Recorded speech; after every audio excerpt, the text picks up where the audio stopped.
Hi, this is Lee. I'm going to do another video for Lindsay, who is now working on this project. And she's to the point where she's done a trace of it, but wants to do a little bit of editing to make this cleaner. So I was just going to show a couple of different ways that you can edit and clean up a trace that you've done. Now, the first thing she doesn't like is, I will zoom in and show you that these little hoodie ties are kind of blobby, and she wants those to be a little bit neater. So the first way you could do this is to just go in and edit the nodes. So if I double click on this, now I see the nodes. I can zoom in and I can adjust these. I can make these openings bigger. I can change the shape of the path. Okay. Another thing I could do if I don't like that at all is I could draw my own shape. Let me just get rid of, I'm going to click and drag to select all of those and press delete to get rid of them. I'm just making it a solid shape here. And let's see, let me just do this first. I could take the Bezier pen and let's see, let me change my, whoops, not that. Let me draw a shape in here. Okay, I'm going to change that stroke style thickness to make it rather thin. I'm going to change it to 0.5 pixels. Okay, and then I'm going to zoom in some more by pressing plus on the keyboard. And then I can take this shape, double click, and I can adjust the nodes to make this fit the shape I think it should be. Okay, like so. I'm not sure what it would look like, but then let's draw another one down here.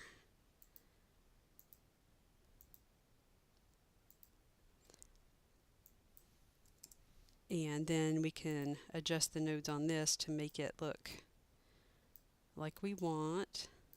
Okay. Now I'll use path difference to take these shapes and subtract them from the original trace. So first I'm going to select both of those and just union them. I use Control-Shift+ on the keyboard to union those. Now they're one thing. So now I'm going to hold down Shift and select the outline also, and I'm going to do path difference. So path difference is also Control-Shift-. So do that. Let me see. Like that. Okay, so that is one way, and that doesn't, I mean, that's probably not what you would want it to look like, but you see, get the point that you can just draw some shapes and have them subtract out. And then you could do the same for this part. Like if you wanted this to be a more regular shape, I'm just going to go through and delete all of these nodes on the inside to make that a solid. Then I can take the Bezier tool and draw a shape in here. I can make that thicker, maybe 5 pixels, too much, 3.5. Okay, then I can go on the node tool and curve this. Here's something I haven't told you before. I think I've covered it on some other videos, but you can change the type of node this is. If you look up here, you see there's 4 different types of nodes you can use. The first one is a corner node. The second one is a smooth node. Then you have a symmetric smooth node and auto smooth. If you hold down Control and click on a node, it automatically changes it to the next one in line. So that changes that into a smooth node. And then over here in the stroke style, I'm going to change that to a rounded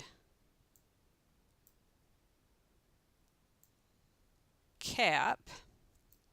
Then what I can do is I can change this to a path. So you see right now it's just got nodes going down through the middle. If I change it to a path, it's going to be like a shape. So path, stroke to path. Now you see there's nodes all around the outside.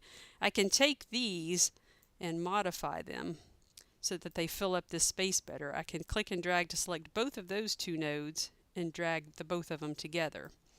I can move this out some, change the curve here.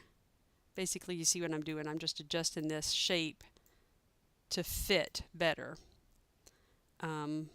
I can push these nodes back a little to make that more of a square cap. Select both of them and nudge them down. I can either move them with the mouse or I can use the keyboard, the arrow keys on the keyboard. Okay, so I think that looks pretty good. Then what I would do is I would select that, hold down Shift and select the trace, and then just do Control Shift minus for path difference. Okay, so you can see that that looks better. And if you wanted to clean up a trace that you had done, that would be one way you could do it. Now let me go back and undo everything I've done, and I'll show you another way that you can do it.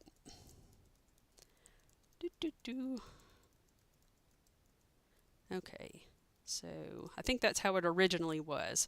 Now another thing I can do, I can go in here and I can draw a shape with the Bezier tool like this.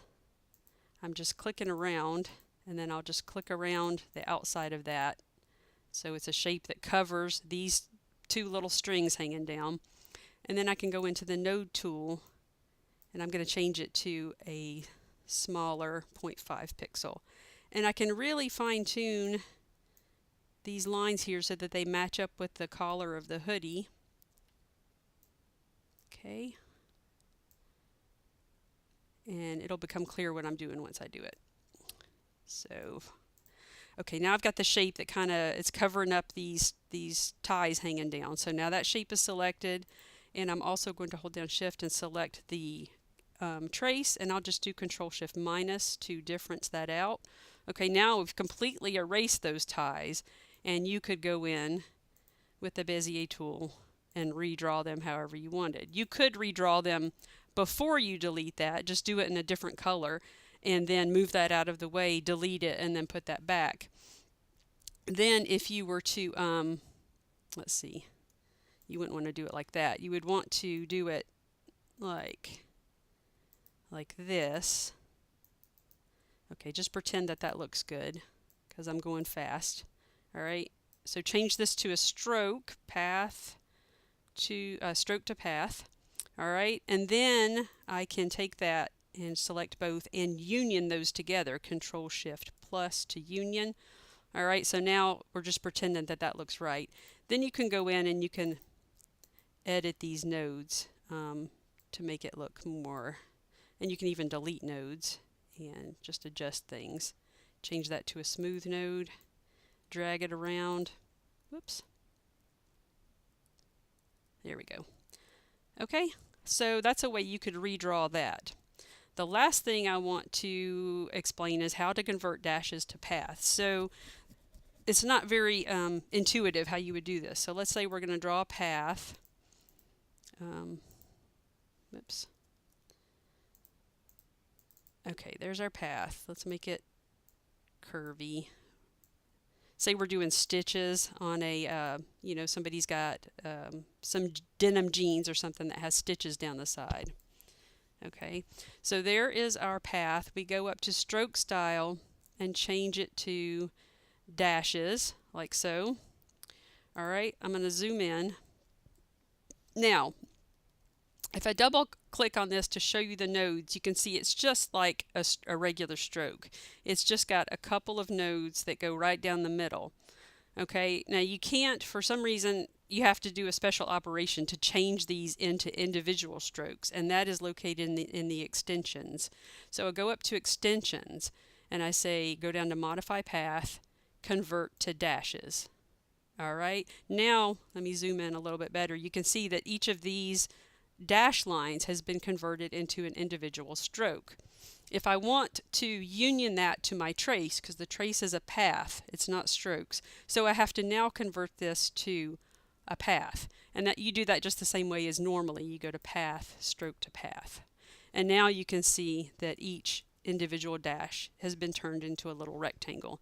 Now you could, let's see, let me go back to where I was. Okay, so that is, I'm going to change it back to dashes.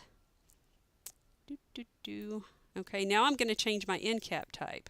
Now they're little roundy dashes. They have rounded ends. Same thing, path, no, I'm sorry, extensions, modify path, convert to dashes.